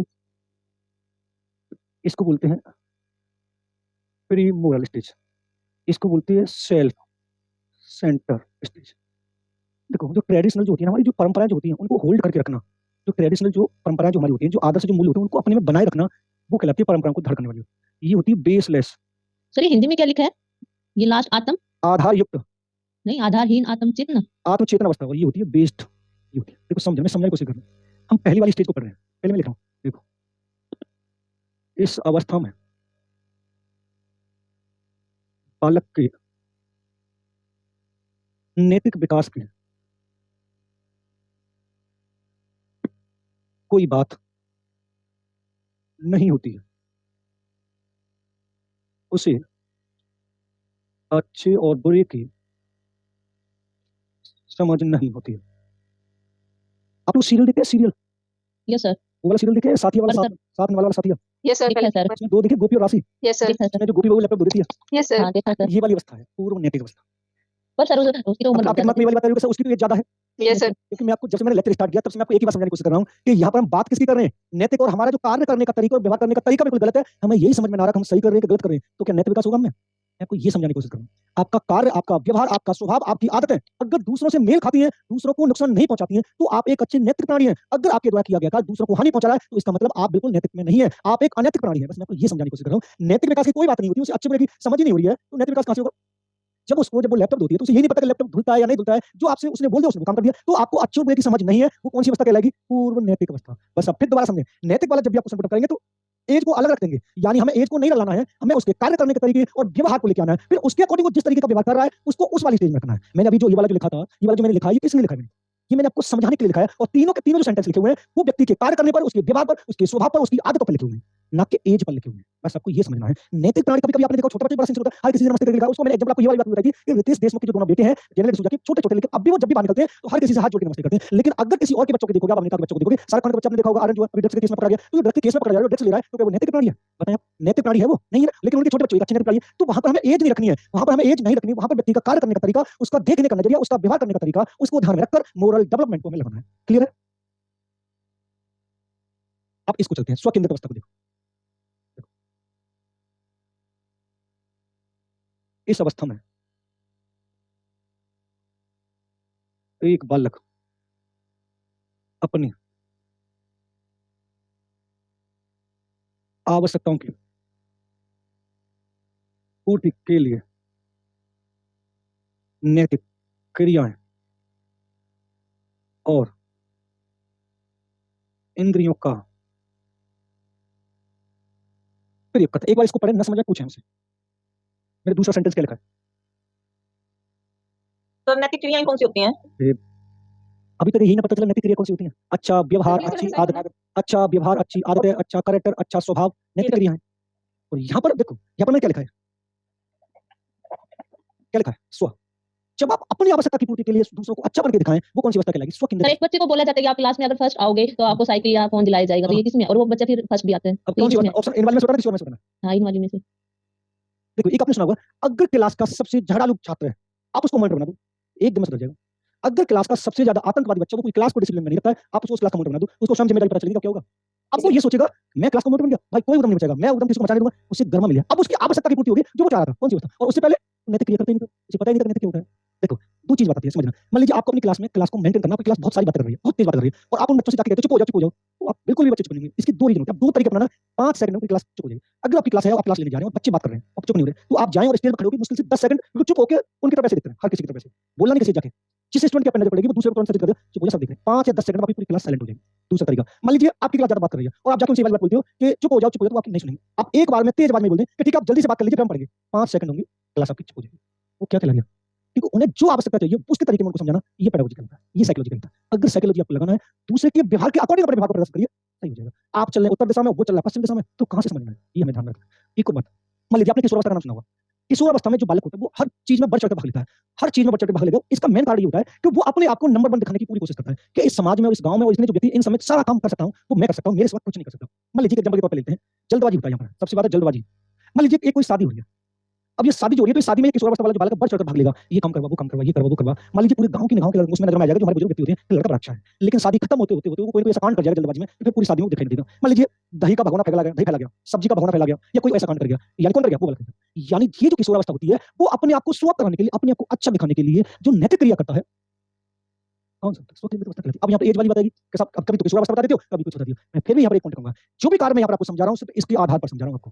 किसके आधार पर समझा रहा हूँ? इसके आधार पर, या इसके आधार पर मैं आपको इस नैतिक विकास को समझाने की कोशिश कर रहा हूँ। देखो, कार्य कई प्रकार का होता है। कार्य कितने प्रकार का हो सकता है? कार्य बोलिए। हेलो, अच्छा बुरा असर ऐसा होता है ना। अच्छा और बुरा।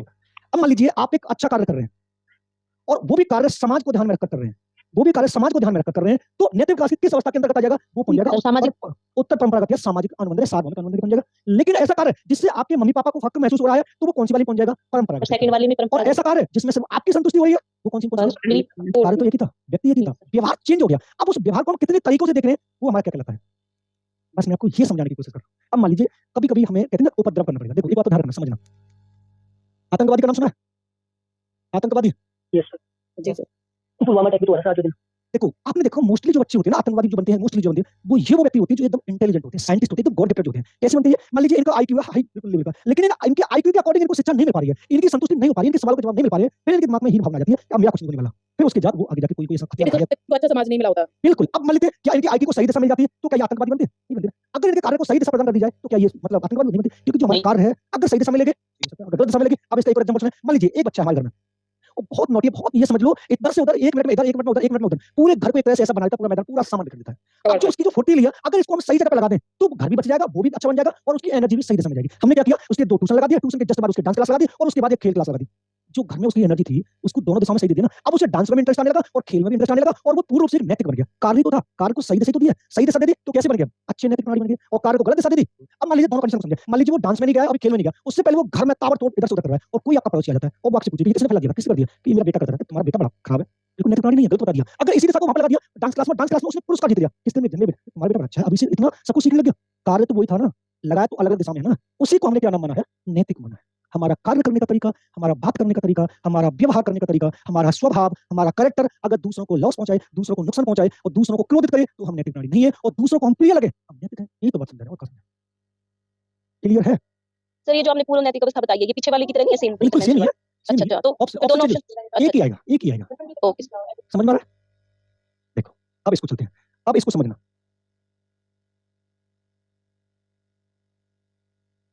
इस अवस्था में एक बालक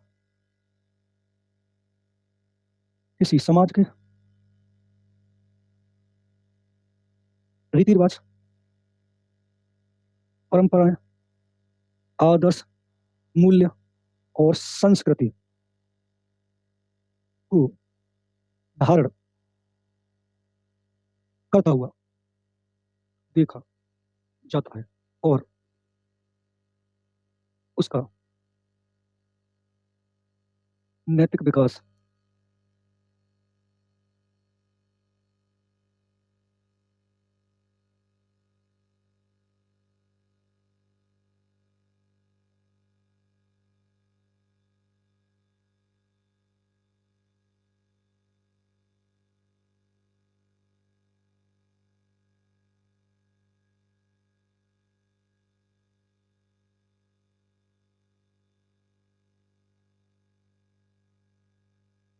प्रारंभ हो जाता है। एक बार पढ़े फिर कुछ नहीं समझ में आ रहा मुझसे।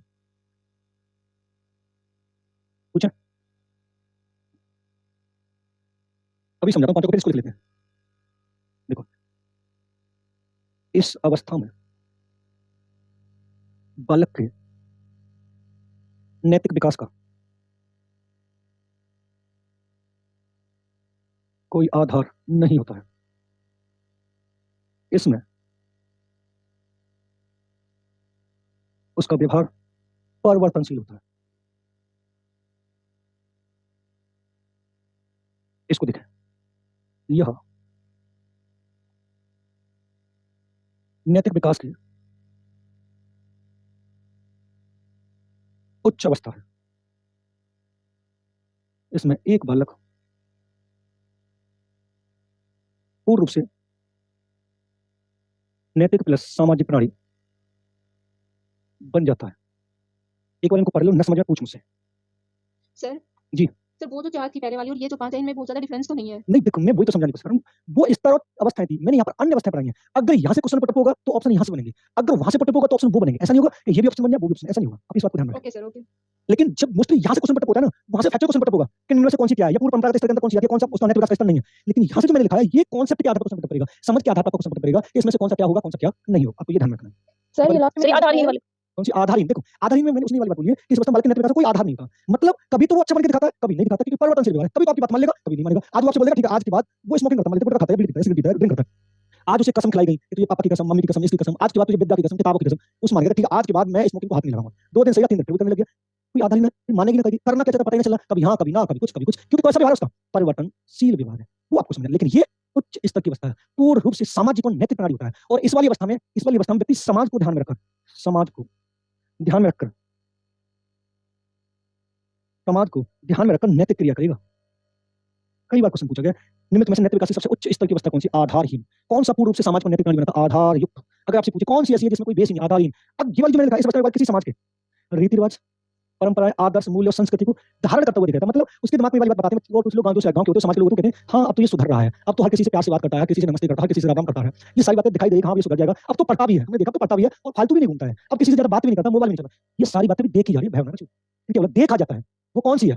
परंपराओं को धारण करने वाली अवस्था। इस अवस्था में एक बालक अपनी आवश्यकताओं की पूर्ति के लिए और इंद्रियों का प्रयोग करता है। वो कौन सी अवस्था कहलाई? स्वनैतिक। वो कौन सी अवस्था होती है जिसमें बालक का नैतिक विकास कुछ है ही ना, यही ना पता अच्छा का होता है, बुरा का होता है, वो कहलाता है हमारा पूर्व नैतिक अवस्था। एक बार नोट कर ले, फिर आगे चलते हैं। सर ये नीचे के लिखने सर समाज लास्ट में रिपीट कर दीजिए, एक बार समझ नहीं आ रहा। यह नैतिक विकास की सबसे उच्च स्तर की अवस्था है। इसमें एक बालक पूर्ण रूप से सामाजिक और नैतिक प्राणी बनता है। कौन सी अवस्था?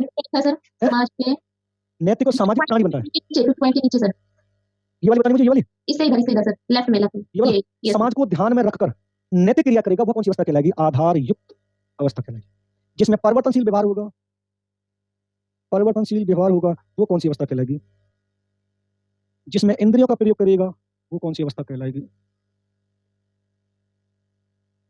जहां पर अच्छे और बुरे की समझ नहीं होगी,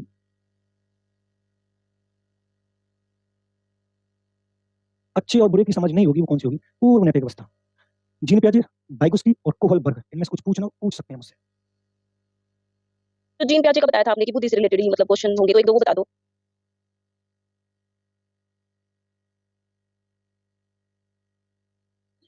नथिंग विकास कंप्लीट सर। जी मैडम, देखो, मान लीजिए जब एक व्यक्ति कोई कार्य करता है, कार्य करते समय वह अपनी इस बुद्धि का प्रयोग करे और नई नई वस्तुओं या विचारों की खोज करे, वो कौन सा सिद्धांत कहलाएगा? हमारा संज्ञानात्मक विकास का सिद्धांत कहलाएगा। इसी के आधार पर पियाजे ने नन्हा अन्वेषक और नन्हा खोजकर्ता माना है। किसको माना है? बालक को माना है।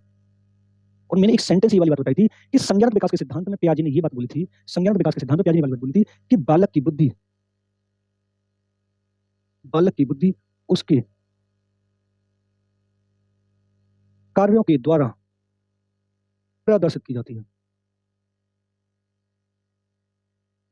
और इसका एक एग्जांपल मैंने ये बात बताया था कि जब एक बालक चादर पर बैठा हुआ चादर को अपनी तरफ खींचकर उस खिलौने को प्राप्त कर लेता है, इसका मतलब उसने जो चादर खींची है उसमें किसका प्रयोग किया? बुद्धि का प्रयोग किया है। अब वो चादर खींची तो क्या किया? कार्य किया है। कौन सा सिद्धांत कहलाएगा? अब जो उसने चादर को अपनी तरफ खींचा है तो नन्हा खोजकर्ता बना है, नन्हा अन्वेषक बना है। और नन्हा अन्वेषक और नन्हा खोजकर्ता किसने बना है? जीन पियाजे ने बना है। अगर हम यहाँ पर बात करें वाइगोत्स्की की, देखो अगर हम यहाँ पर बात करें वाइगोत्स्की की, बाइगोस्की को एक तो आपको ये वाली बात ध्यान रखनी है, जेडपीडी। जेडपीडी को मैंने बताया समीपस्थ विकास का सिद्धांत। इन्होंने माना कि बालक में सामाजिक विकास, बालक में जो सामाजिक विकास होगा, समाज, संस्कृति, समुदाय,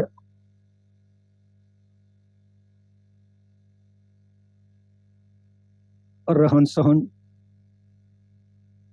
रीति रिवाज, आदर्श और परंपराएं और सामाजिक अंतःक्रिया, इनमें से कोई ना कोई एक शब्द जरूर आएगा, सामाजिक विकास आपका पूरा हो जाएगा बाइगोस्की के अनुसार। अब बाइगोस्की में दो चीजें आप पढ़ लेना, आपको पूरा क्लियर हो जाएगा। बाइगोस्की में जब आप पढ़ोगे तो यहाँ पर एक तरह से सामाजिक क्या बताइए था आपने? सामाजिक अंतःक्रिया, ओके। यहाँ पर सामाजिकरण लिखना, सामाजिक। अब सामाजिकरण के जो मैंने साधन आपको पढ़ाए हैं वो कितने प्रकार के पढ़ाए हैं? सामाजिकरण के साधन वो दो प्रकार के पढ़ाए हैं। कितने प्रकार के पढ़ाए हैं? दो प्रकार के पढ़ाए हैं। पहला मैंने आपको पढ़ाया प्राइमरी, और प्राइमरी में मैंने आपको दो पढ़ाए हैं, एक मैंने आपको पढ़ाया परिवार और दूसरा कौन सा पढ़ाया मैंने? पड़ोसी। जबकि दूसरा जो मैंने आपको पढ़ाया वो पढ़ाया मैंने सेकेंडरी। सेकेंडरी मैंने बहुत सारे आपको पढ़ा दिए। सेकेंडरी मैंने आपको पढ़ाया समाज, एक पढ़ाया समुदाय, एक आपको पढ़ाया विद्यालय, और एक मैंने आपको पढ़ा दिया मित्र मंडली, और एक और पढ़ लेना मीडिया। पूरा बाइगोस्की का सिद्धांत डिफाइन हो गया है। देखो बाइगोस्की जब भी क्वेश्चन आएगा तो यहाँ से कोई ना कोई ऑप्शन में होगा, समाज शब्द होगा, समुदाय शब्द होगा, रीति रिवाज होगा, कायदे कानून। यानी जब बच्चे का जन्म हो जाए और जन्म हो जाने के बाद वो जिसके संपर्क में आएगा और जिससे जो भी बातें करेगा वो हमारा क्या कहलाएगा? सामाजिक विकास का सिद्धांत कहलाएगा। अब उसके बाद जो सामाजिक विकास का जो सिद्धांत होता है उसको जेडपीडी के नाम से भी जाना, जिसको बोलते हैं मैंने जूनियर प्रॉक्सिमल डेवलपमेंट बोला है, समीपस्थ विकास का सिद्धांत। अब उसके बाद जब वो समीपस्थ विकास का सिद्धांत होगा उसको दो भागों में बांट दिया हमने, जिसको हमने नाम दिया सामाजिक का सिद्धांत। दो भाग कौन से हैं? एक प्राइमरी और सेकेंडरी। प्राइमरी को मैंने दो भागों में बांट दिया है, परिवार और पड़ोसी। सेकेंडरी को तीन चार भागों में बांट दिया। मैंने बस आपको ये ध्यान रखना है कि परिवार और जो पड़ोसी हैं वो हमेशा प्राइमरी में आते हैं, बाकी उनको छोड़कर जितने भी होंगे वो सेकेंडरी के अंतर्गत आएंगे, आपको ये ध्यान रखना है। अब उसके बाद मैंने जस्ट आपको एक चीज पढ़ाई होगी, समिति मंडली के बाद क्या लिखा हुआ? मित्र मंडल के बाद लिखा हुआ मीडिया। अब उसके बाद मैंने आपको एक चीज पढ़ाई है, नैतिक विकास का सिद्धांत। नैतिक विकास का सिद्धांत, इसके जो जनक मैंने आपको बताए हैं कोहल वर्ग बताए, इसके जो जनक बताए हैं मैंने कोहल वर्ग बताए हैं। अब यहाँ पर कोई चीज आपको समझनी है, अगर वो आपसे ये पूछे नैतिक विकास के स्तर कितने हैं तो आपको बताने 3। अगर आपसे ये पूछे अवस्थाएं कितनी हैं तो आपको कितनी बतानी अवस्थाएं? बताएगा कोई? 6। अगर वो आपसे पूछे अन्य अवस्थाएं कितनी है, अन्य अवस्थाओं की संख्या आपसे नहीं पूछेगा, फिर भी अगर 1% में पूछ ले तो कितनी बतानी है? 5। लेकिन स्तर और अवस्था तो आपसे संख्या में पूछ सकता है। लेकिन अगर हम यहाँ पर एक चीज देख लेते हैं कि पूरे नैतिक विकास को एक बात में डिफाइन करते हैं तो यह व्यक्ति का व्यवहार, स्वभाव, चरित्र और कार्य करने का तरीका। सर ये नन्ना खोज करता है, ये दोनों पॉइंट फिर से बता दो। अभी बताएंगे। जब गुड हो तो वो कौन सा सिद्धांत कहलाएगा? हमारा नैतिक विकास का सिद्धांत कहलाएगा। यानी जब हमारा कार्य करने का तरीका, हमारा व्यवहार, हमारा कैरेक्टर, हमारा स्वभाव, हम किसी से बात करते हैं, जो कुछ भी हो वो सब क्या हो हमारा? वो सब क्या हो हमारा? गुड हो, यानी अच्छा हो। तो कौन सा सिद्धांत कहलाएगा? हमारा नैतिक विकास का सिद्धांत कहलाएगा। कौन सा सिद्धांत कहलाएगा? नैतिक विकास का सिद्धांत कहलाएगा। अब जीन प्याजे में आप ये पूछ रहे हैं कि नन्ना खोजकर्ता और नन्ना अन्वेषक किसको माना है? पालक को माना है। और किसने माना है? जीन प्याजे ने माना। किसने माना है? जीन प्याजे ने माना। अब मैंने आपको यहाँ पर प्याजे में ये वाली बात बताई है कि जो कुछ भी कार्य होगा वो किसके द्वारा होगा? वो उसकी बुद्धि के द्वारा होगा। नई वस्तुओं की खोज करना, नए विचारों की खोज करना। जब वो नई नई सारी वस्तुओं की खोज करेगा तो उसे एक नन्ना खोजकर्ता मानेंगे या नहीं मानेंगे? ये वाली बात बताएं, मानेंगे या नहीं मानेंगे? मानेंगे। तो उसी के आधार पर वो आपसे ये भी पूछ सकता है कि निम्न में से किस साइकोलॉजिस्ट ने, किस मनोवैज्ञानिक ने एक बालक को नन्ना खोजकर्ता या नन्ना वैज्ञानिक माना है? तो आपको बताना है जीन प्याजे। अगर आपसे ये पूछे कि जीन प्याजे की अवस्थाएं कितनी है, जीन प्याजे की अवस्थाएं कितनी है, तो बताएगा कोई कितनी अवस्थाएं इसकी? कितनी अवस्थाएं? 4 अवस्थाएं। 4 है सर। जीन प्याजे का एक आपको शब्द और याद रखना, स्कीमा। बहुत पूछा जाता है, स्कीमा किससे संबंधित है वो आपको बताना है। जीन ये तो सर आपने बताया नहीं। क्या स्कीमा? Yes, sir. बताया सर, बताया कल बताया है, कल बताया। अब जब मैंने 20 की क्लास ले ली मतलब। अरे हाँ, सही कहा। अरे मतलब ये कमी हमारी है, ये कमी हमारी है। अरे वाह मैम, कभी नहीं होती सर। क्या हो गया? कुछ नहीं सर। देखो एक बात बता रहे हैं आपको, एक अनुभव से बता रहे हैं। जिस दिन हमने दूसरों में कमी देखना बंद कर दिया, अपने अंदर कमी देखना स्टार्ट कर दिया, हमें सक्सेस होने से कोई नहीं रोक सकता। अगर मान लीजिए एक पेपर आप देखे और मान लीजिए 1 नंबर से आप फेल हो रहे हैं, तो आप ये मत सोचिए कि हमारी किस्मत खराब है। बस दिमाग में ये लेके आइए कि मेरी कमी 1 नंबर कम रह गई। अगर मेरी नहीं, सर, वास्तव में किस्मत किस्मत और ही हो जाती तो अब दूसरी बात हमारा क्या होता है कि मान लीजिए हम 1 नंबर से फेल हो गए तो 4, 6, 10 दिन, 1-2 महीने तो इसी के शोक में रहेंगे और पूरे अपने फ्रेंड सर्कल को बताते रहेंगे 1 नंबर फेल हो, 1 नंबर फेल हो। अब बताने से कई नंबर सर वो विश्वास नहीं करते, ये वो झूठ बोल रहे हैं। हम हमारा एक दूसरों को नंबर क्यों विश्वास कराएं? दूसरों को क्यों कराएं? दूसरों को क्यों कराएं? क्या वो हमें खाने के लिए दे रहा है, पढ़ने के लिए दे रहा है? मेरा तो उद्देश्य यहाँ तक होता है कि हम अपने रिजल्ट को, जहाँ तक कि हम अपने उद्देश्य को भी किसी को ना बताएं। हम किसकी तैयारी कर रहे हैं वो भी ना बताएं, हम कितने घंटे पढ़ रहे हैं वो भी ना बताएं। मेहनत इतनी खामोशी से करो कि सफलता शोर मचा दे। जिस दिन सक्सेस हो जाएंगे अपने पता चल जाएगी। क्यों बताएं हम किसी को? क्या वो हमारे लिए बुक लेके आ रहे हैं, या हमारे लिए खाना लेके आ रहे हैं, या हमें पैसे दे रहे हैं जो हम उनको बताओ उनकी बात सुने? नहीं, सिर्फ अपना काम। देखो ये वाला काम, कौन सा वाला? ये वाला जो काम है, अगर ईमानदारी से कर लिया, अगर ईमानदारी से कर लिया तो आपको सक्सेस होने से कोई नहीं रोक सकता। लेकिन जे काम ईमानदारी से करो, बाकी सब रह जाएंगे। सर एक और कंफ्यूजन है, ऑप्शन अगर जेडपीडी दिया हुआ होता है, स्कैफोल्डिंग फोल्डिंग दिया हुआ होता है, इन दोनों में सिलेक्ट करना मुश्किल हो जाता है। अरे तो बात यहाँ पर बाइगोस्की की करिए तो बाइगोस्की में जेडपीडी करना ना, स्कैफोल्डिंग तो अपनी अलग परिभाषा है जिसमें एक बालक को अस्थायी सहारा दिया जाए तो स्केल फोल्डिंग लगानी है। अगर और जेड ZPD तो सामाजिक विकास का सिद्धांत देखो दोबारा समझो, जेड स्केल फोल्डिंग में मैं स्केल फोल्डिंग को क्लियर कर दिया हूं। जब एक व्यक्ति द्वारा किसी अपने छोटे बच्चे को या अपनी क्लास के किसी छात्र को मात्र थोड़े से रूप में या अस्थायी रूप से कोई सहायता प्रदान की जाती है, कोई सहारा दिया नहीं जाता है, सर, जैसे वो रोड पे चलते हुए किसी की चोट लगी और वो उसकी हेल्प करने लग जाता है, तो किस में आएगा? Scale folding. तो वो भी तो एक सामाजिक सेवा ही हुई ना सर। अरे सामाजिक सेवा हुई, लेकिन सामाजिक विकास करना होगा हमें। सर आप हाँ। ये भी कहा है ना कि सेल्फ होल्डिंग में तो मतलब हम हेल्प करते हैं थोड़ी बहुत हाँ। और जो जेडपीडी है उसमें वो किसी के संपर्क में आता है तो उससे संपर्क में आएगा, सामाजिक विकास होगा उसका। लिख तो रहिए, लिखा तो प्राइमरी सेकेंडरी। Okay sir. इसका नाम सुना है कि तुम मेरे लिए भगवान बन के आए? सुना है? कभी कभी कोई किसी का अकस्मात घर पहुंच जाता है, उसकी सहायता कर देता है, कहते हैं यार तुम मेरे लिए कैसे फरिश्ता बन के आई, ये वाली बात सुनिए कहावत। किया सर, खूब वो सुनिए। स्केल फोल्डिंग है, वो स्केल फोल्डिंग है। ये ध्यान रखना है। मतलब हम किसी को थोड़ा सहारा दे रहे थे, ठीक है भाई तुम हमें लग रहे हो गरीब हो, हमने तुम्हें थोड़ा सहारा दे दिया, आप अपना देखिए। आज आपको ये लग रहा था मेरे पास किराए के लिए पैसे नहीं है, तो ठीक है मैंने आपको किराया दे दिया, अब कल से आप ध्यान रखें कभी भी घर से निकलो तो पहले पॉकेट चेक करके निकलना। ये स्केल फोल्डिंग है, सहारा दिया। अब सामाजिक विकास तब होगा जब वो ऐसे कर लेगा, हाँ यार अब मैं घर से जब भी निकलूं पॉकेट चेक करके निकलूंगा। समझ गए? जीन पैकेट बाइक उसकी और ओवर में से कुछ पूछना हो तो पूछ लीजिए। तो सर वो कभी स्कूटी पे जाके हेलमेट लगा के नहीं जाते, उनका एक्सीडेंट हो जाता है, तो वो भी तो वो हुआ विकास ही हुआ कि नेक्स्ट टाइम हम हेलमेट लगा के जाएंगे। हाँ, उसमें सहारा थोड़ी ना दिया हमने किसी को। कभी कभी हेलमेट दोबारा पहनने का मौका भी नहीं मिलता है। हाँ तो चालान कट जाता है सर। चालान तो रिकॉर्ड बताना एक बारी। कई का परमानेंट चालान कर दिया था मैंने। सर कम्युलेटिव रिकॉर्ड बता दो एक बारी। कम्युलेटिव रिकॉर्ड क्या होता है देखो, समझे? पहले तो आपको रिकॉर्ड तो पता चल गया होगा, रिकॉर्ड किसे कहते हैं। देखो मान लेते हैं ये है, इसका दूसरा नाम वो भी मानते पोर्टफोलियो, मैंने आपको बता भी दिया था पोर्टफोलियो। देखो मान लीजिए ये स्कूल है, समझो ये स्कूल है, अब यहाँ से व्यक्ति की एंट्री होती है छात्र की और यहाँ पर वो पास आउट होकर निकलना है, तो इसके बीच इसके दरमियान इसके दौरान जो भी टीचिंग प्रोसेस चली है उसने किस किस प्रोग्राम में भाग लिया है, कौन कौन सी एक्टिविटी की है, कितने रैंक हासिल किए, कितने टेस्ट में पास हुआ है, फेल हुआ है और कैसा उसका कैरेक्टर रहा है, किस तरीके से उसने किस टीचर से बात की है, कितनी अटेंडेंस रही, इन सबका एक रिकॉर्ड रखने, लेखा जोखा रखना, वो हमारा कहलाता है कम्युलेटिव। क्लियर है? अब इसी में से कुछ सार्थक घटना शब्द आ जाए, इसमें से ये वाला शब्द आ जाए, इन निम्नलिखित में से वो कौन सा रिकॉर्ड है जिसमें एक बालक के विद्यालय के अंदर, विद्यालय के बाहर और जीवन से संबंधित सार्थक घटनाओं को रखा जाता है, सार्थक घटनाओं को रिकॉर्ड करके रखा जाता है, तो वो कौन सा कहलाएगा? एनकेडोटल रिकॉर्ड कहलाएगा। कौन सा कहलाएगा? एनकेडोटल रिकॉर्ड कहलाएगा। अगर सार्थक घटना नहीं आए कम्युनिटी लगा देना, अगर एनकेडोटल भी नहीं आ रहा, कम्युनिटी भी नहीं आ रहा, तो फिर किसको लगा देना? पोर्टफोलियो को लगा देना। और पूछिए। अच्छा रेटिंग स्केल का नाम सुना आपने? रेटिंग स्केल यस सर, यहाँ पर दिखाई दे रहा दिखाई दे। है? रेटिंग स्केल का नाम सुना है? अगर इसके जनक पूछे तो आप लिख लेना फ्रेडरिक, लिख लेना आप लोग, पूछ ले तो फ्रेडरिक ली प्ले। अगर ईयर की बात करें तो 1833 1833 से, हाँ इतनी है, ये मत लिखना, थोड़ा मुझे डाउट में भी हो रहा है 1933 में हो या 1833 की है, तो आप इसमें लिखना, एक बार देख के कल आपको कर दूं, थोड़ा डाउट में हो। रेटिंग स्केल पोर्टफोलियो और बता दो पोर्टफोलियो। पोर्टफोलियो को रिकॉर्ड बोलते हैं, यानी कम्युनिटी रिकॉर्ड पता है आपको क्या होता है? सारा जो इकट्ठा होगा, मंथली हाँ। टेस्ट भी हो, वैसे भी टेस्ट हो, सारे जो सब कुछ वो कम्युनिटी कहलाता है, लेकिन कम्युनिटी में से ये वाला शब्द आ जाए, सार्थक शब्द, तो फिर कौन सा रिकॉर्ड बन जाएगा? एनकेडोटल। लेकिन जब कम्युनिटी भी नहीं आ रहा, एनकेडोटल भी नहीं आ रहा, तो फिर वो कौन कहलाएगा? पोर्टफोलियो कहलाएगा। सर टाइम हो गया। अरे ठीक सर एमसीक्यू जो हमारी ना प्रिपेयर कर दो ना टॉपिक वाइज। है, ठीक है, ठीक, ओके ओके। टाइम की बहुत आपको फिक्र रहती है, वो सर आप बोलते हो लेकिन प्रिपेयर नहीं करते क्वेश्चन।